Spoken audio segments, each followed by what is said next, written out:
a Micaela Gramajo. Hola, buenas noches, ¿cómo estás, Micaela? Hola, buenas noches, muy contenta de estar aquí. Muchísimas gracias por la invitación. Hola, No, nosotros Micaela, ¿cómo más. estás?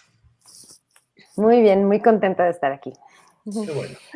Y nos vienes a hablar sobre cosas pequeñas y extraordinarias. Así es. Ahora sí, dinos, ¿de qué Además, va? co-creadora, Vamos. codirectora y demás, ¿no? Sí, soy coautora, codirectora, coproductora y actriz de esta puesta en escena.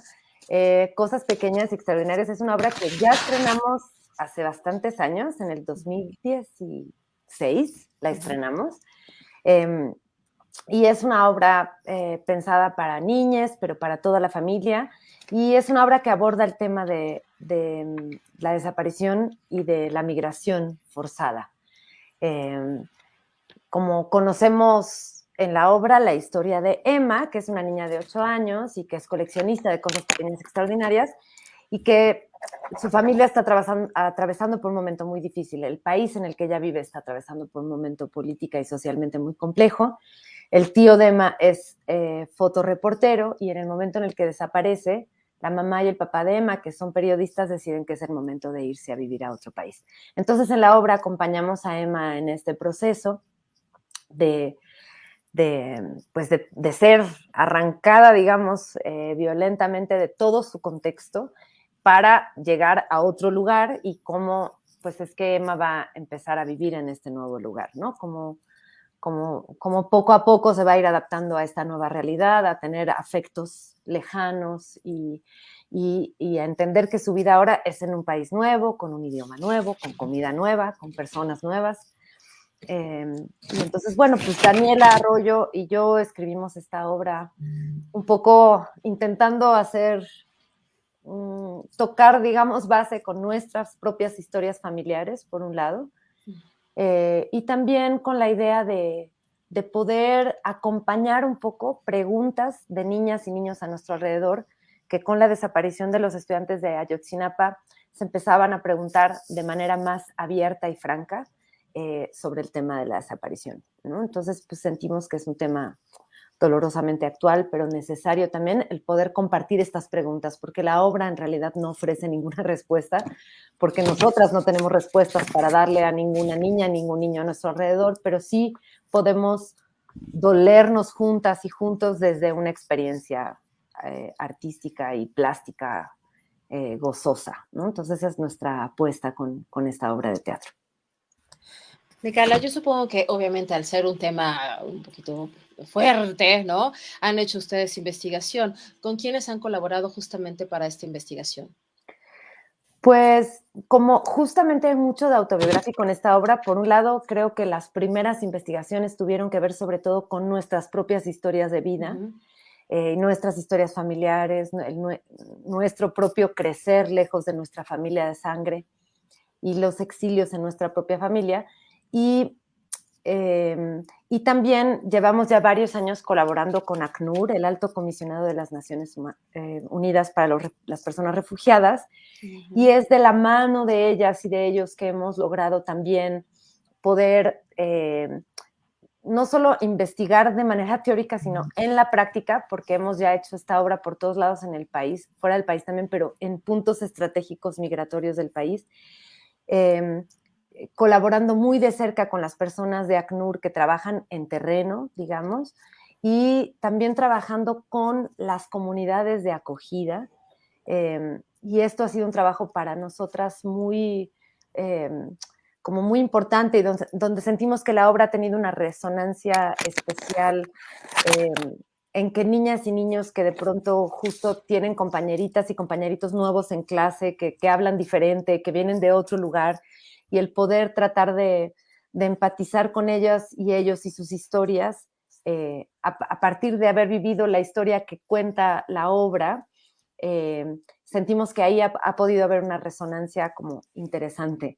Y era algo que no habíamos contemplado, ¿no? Como que nosotras hablábamos mucho desde nuestra propia experiencia de exilio y no tomamos en cuenta este otro lado, ¿no? Que descubrimos de mano de ACNUR y que ha sido muy conmovedor y muy hermoso. Micaela, tú entonces cambiaste de residencia y te afectó en tu vida personal. Sí, yo soy de la llamada comunidad de hijas e hijos del exilio. Mis padres se exiliaron de Argentina por la dictadura militar de los 70, la última dictadura cívico-eclesiástico-militar de Argentina, en 1976. Y entonces a mí me tocó crecer en México. Digo, yo llegué muy, muy, muy chiquitita a México, pero sí, como vivimos en un gueto de exiliados los primeros años del exilio, como para mí fue difícil crecer y entender sobre todo por qué toda mi familia de sangre estaba tan lejos de mí, ¿no? Y yo cada vez que un compañerito de la escuela decía, voy a comer con mi abuelita el domingo y voy con mis primos a pasar Navidad y todo, para mí era algo como que yo pensaba que mi familia era marciana. Yo decía, ¿por qué yo no tengo abuelas y abuelos y primos y tías y tíos? Y claro, nosotros hicimos una familia elegida que no es la familia de sangre, pero la familia de sangre quedó muy, muy lejos, ¿no? En el caso de Daniela también, su padre se exilió de Brasil, también a causa de la dictadura. Entonces, encontramos muchas similitudes en nuestras historias, a pesar de venir de contextos como sociopolíticos distintos. Lo que es para una niña, por ejemplo, crecer lejos de su abuela, ¿no? Que es algo que a lo mejor no sé, pues justo niñas y niños que tienen el privilegio de crecer cerca de sus abuelos nunca han pensado, ¿no? Y para nosotras fue como el encontrarnos en este lugar y decir, aquí hay algo, ¿no? Aquí hay algo valioso en términos de entender cómo se construyen los afectos en la distancia, pero también cómo nosotras a lo largo de nuestra historia hemos hecho también las paces con esa parte de nuestra dolorosa historia y ahora podemos decir de manera muy abierta que tenemos dos patrias y tenemos dos países y tenemos familias en ambos lugares, de sangre y elegida, y sentíamos que esto podía hacer resonancia con este fenómeno migratorio que está sucediendo en todo el mundo y que no va a dejar de suceder, ¿no? Porque la gente camina el mundo por todo tipo de razones, ¿no? Sin duda por la violencia, y de eso trata un poco la obra, pero también por otro tipo de decisiones, ¿no? Las personas caminamos el mundo y nos movemos de lugar,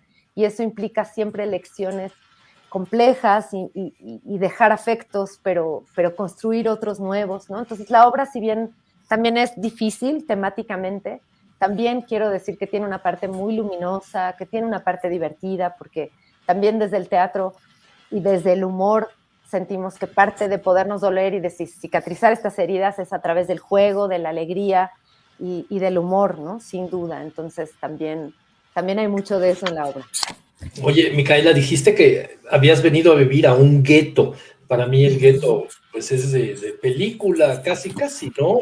Sí, Tal cual un gueto o una colonia, o vinieron varios que se relacionaban entre sí, no sé. Sí, quizás no sea el término más aceptado, pero de alguna manera así lo vivíamos, no de una manera violenta, ¿no? Pero entre el 76 y el 83, la comunidad argentina que estaba exiliada en México fue una comunidad, si bien bastante abierta a adaptarse a ciertos factores culturales de México, también era al mismo tiempo una comunidad muy cerrada no por no quererse abrir, sino por una necesidad como De mantener sus raíces, sus costumbres. De mucha nostalgia, exactamente, y de poder también hacer una comunidad solidaria. Nosotros, por ejemplo, cuando llegamos a México, llegamos a vivir a casa de otras personas exiliadas también que no conocíamos y que nos abrieron su casa, y vivimos en su casa unos meses hasta que mis padres pudieron encontrar un trabajo y pudieron empezar a pagar su propia casa. Entonces también era una comunidad que funcionaba como una burbuja que recibía los nuevos exilios que venían llegando, y en ese sentido pues también generaba a mí me generó muchísimos shocks culturales, porque yo, por ejemplo, probé el mole y la tortilla y cosas así ya muy grande, porque claro, como vivía en esta comunidad argentina, tan argentina, que vivía tan añorando tanto todo lo argentino. No salías del asado y del mate. Exactamente. Y la propia escuela también era un espacio donde estaba lleno de hijos e hijas del exilio. Entonces, sí, yo siento que yo tengo asociado más o menos con la época del terremoto del 85, por ejemplo, el entrar como de lleno a la cultura mexicana, a tener mayoritariamente amiguitas y amiguitos mexicanos en la escuela, empezar a conocer más la comida y todo, ya pues tipo a los 8, 9 años, ¿no? Entonces, a eso me quería referir con el gueto, ¿no? A que sí era como una especie de burbuja donde era como una pequeña Argentina encapsulada en la Ciudad de México, ¿no? Con todo lo difícil que era en esa época la comunicación y que no había tanto flujo de productos ni de comida y todo, pero de todas maneras se lograba, ¿no? Se lograba esa burbuja. Wow. Micaela, al ser una puesta en escena que ya lleva tiempo y que ha recorrido varios lugares, los niños, los jóvenes, ¿cuáles han sido sus respuestas? ¿Les han dicho algo al respecto? ¿Es la primera vez que tocan, o sea, que saben del tema o ya lo sabían y ahondaron en el mismo? Ahora sí que, ¿cuáles han sido las reacciones? Pues las reacciones de entrada siento que no han cambiado tanto a lo largo de estos años, porque por un lado, pues eso, ¿no? Como que el fenómeno migratorio continúa, tiene variaciones y tiene ciertas alteraciones, pero en realidad pues está sucediendo, ¿no? En mayor o menor medida, o en mayor o menor visibilidad, porque también de pronto están estas caravanas más grandes, pero bueno, está el fenómeno cotidiano, ¿no? Entonces, en ese sentido creo que no ha cambiado tanto. Con el tema de la desaparición, sí finalmente siento que fue una catapulta para nosotras, justamente el ver la cantidad de niñas y niños que no solo que participaban en las marchas exigiendo justicia por el caso de Ayotzinapa, sino que siento que el hecho mismo de que los desaparecidos de Ayotzinapa son estudiantes, siento que esto generó una conexión y una empatía con las niñas y los niños que siento que antes no había habido. No es que la desaparición sea nueva en México, lo que pasa es que este caso específico generó muchísima visibilidad, ¿no? Tanto nacional como internacional, pero siento que el factor estudiante hizo que las niñas y los niños pararan la antena de otra manera, porque son estudiantes, son iguales que yo soy estudiante, ¿no? Entonces, finalmente las preguntas que están en la obra son preguntas que específica y concretamente nos hicieron niñas y niños a nosotros, ¿no? Entonces sí que nosotros dijimos, wow, son las mismas preguntas que tenemos nosotras respecto a este tema. Entonces, en ese sentido, creo que eso no ha cambiado tanto. Y lo que sí, como un fenómeno de devolución que a nosotras nos gusta mucho en la obra, es que Emma, el personaje central de nuestra obra, ella colecciona cosas pequeñas y extraordinarias y tiene un museo alucinante de cosas pequeñas y extraordinarias. Y siempre al final de la función compartimos el museo con las y los niños y también con los adultos que les acompañan y lo dejamos para que se pueda acercar la gente, porque una cosa es verlo de lejos durante la función y otra poderse acercar y ver cada pequeño detalle, cada pequeño objeto que forma parte de este museo.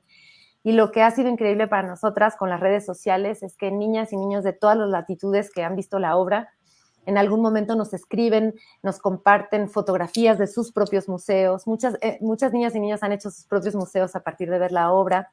Y también, desde que hacemos la obra hasta el día de hoy, vamos acumulando regalos, porque las niñas y los niños, y también adultos, migrantes o de comunidades de acogida, nos regalan pequeños objetos que ahora forman parte del museo. Entonces, el Museo de Emma se ha vuelto como una pieza plástica viva que también da cuenta de todos los lugares donde hemos estado, porque tenemos billetes, monedas, pequeños objetos, incluso pedazos de cabello, así.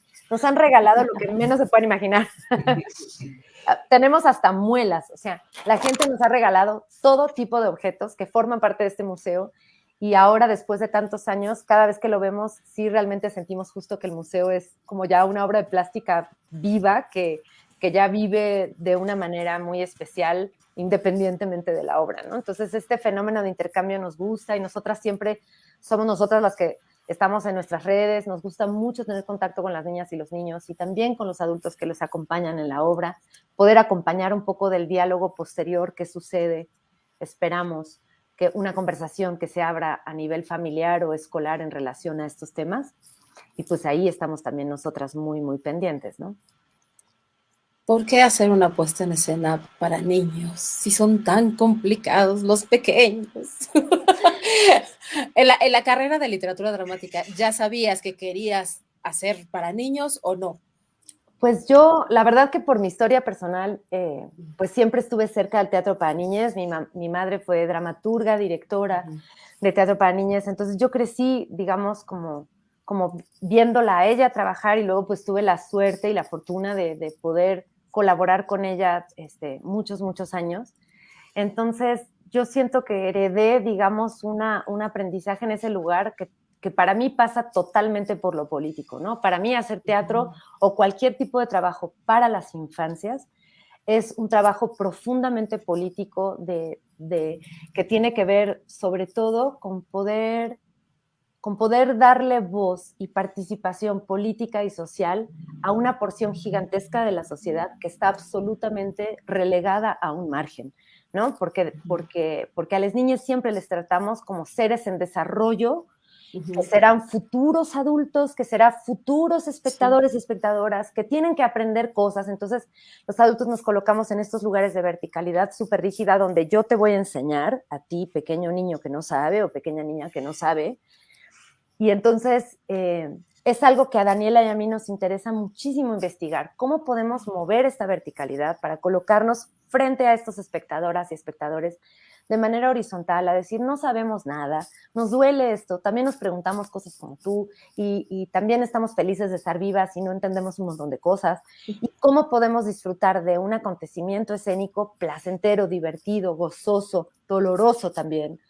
Y salir de esta experiencia como otras personas que nos encontramos, que nos hicimos preguntas, pero nunca desde el lugar de yo te voy a decir qué pensar, qué sentir, que el bullying está mal, que la ecología es importante o que hay todas las formas del amor, ¿no? O sea, creo que tuvimos que pasar por ese lado en algún momento, ¿no? Como por el teatro muy pedagógico.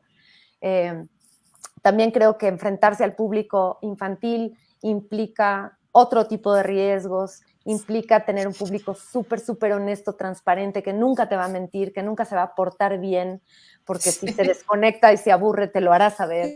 Entonces, en ese lugar también nos gusta ese acelere, digamos, de podernos enfrentar a ese público tan nítido, y sentimos que tenemos que estar a la altura, que tenemos que ser igual de nítidas que ellos lo son, ¿no? Entonces, también Cosas Pequeñas, por ejemplo, es un dispositivo muy abierto para que las niñas y los niños vean cómo se hace el teatro, ¿no? Entonces las proyecciones se hacen en vivo y ellos pueden ver cómo ponemos un líquido y luego otro, y lo que se proyecta es un mar, o cómo son dibujos con papeles que se mueven, o cómo una señora de 45 años se pone un abrigo y dice, yo voy a jugar a que soy Emma y tengo 8 años, ¿no?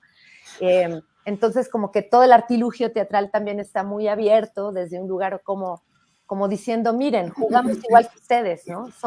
Somos personas que, si nos conectamos con el juego, con realmente esa entidad lúdica del ser humano, nos podemos acercar un poquito más a ustedes, ¿no? Y jugar como lo hacen ustedes, y en el teatro todo es posible, y miren qué juego tan divertido, ¿no? También es una manera de decir, vengan, que esta profesión es la más bonita que existe en el mundo.